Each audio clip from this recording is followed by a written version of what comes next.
Aldaris, jeb Ausdarītavas Aldaris piedāvātajam top 5 no šīs spēles, un 5. vietā Aigars Šķēle 5. vietā, un viņa izpildītā svecītie floater metiens, jeb varavīgs metiens, jeb kāds mīl arī teikt akseļa vairoga metiens, jebkurā gadījumā labs pārliecinošs metiens grozā, un Aigars Šķēle ierindojās 5. vietā. 4. vietā Ervins Jonāts aizsardzībā bloķē Gilmeo Rubio.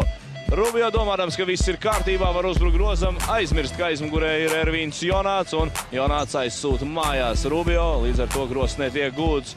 Armands Šķēle visā savā skaistumā 2 punkti ar sodu no groza apakšu, savu izcilo gājienu caur visam sodu laukumam parāda Armands Šķēle, trāpa 2 punktus un vēl nopelna Gekam personīgo piezīmi, ne šeit tomēr Bostiks ir tas, kurš pārkāp noteikumus.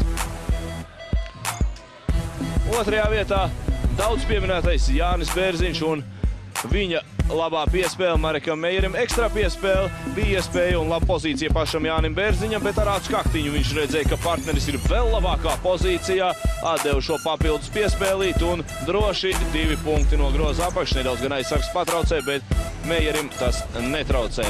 Nu, un 1. vietā, protams, Aigars Šķēle māca Dāvi Geku spēlēt aizsardzībā. Vairāk smāņu kustības, labs dribls, vienreiz paslīd Geks, otrais Geks pazaudē savu stabilitāti, un Aigars Šķēle gūst 2 punktus no groza apakš. Nu, skaista šī epizode, tiešām labi nospēlēja Aigars Šķēle, nu, un Dāvim Gekam, starp citu, arī laba mācība pēc šādām situācijām. Nu ko, viens ir skaidrs. Šī sērija atgriezīsies vēlreiz Rīgā, aizbrauksim pie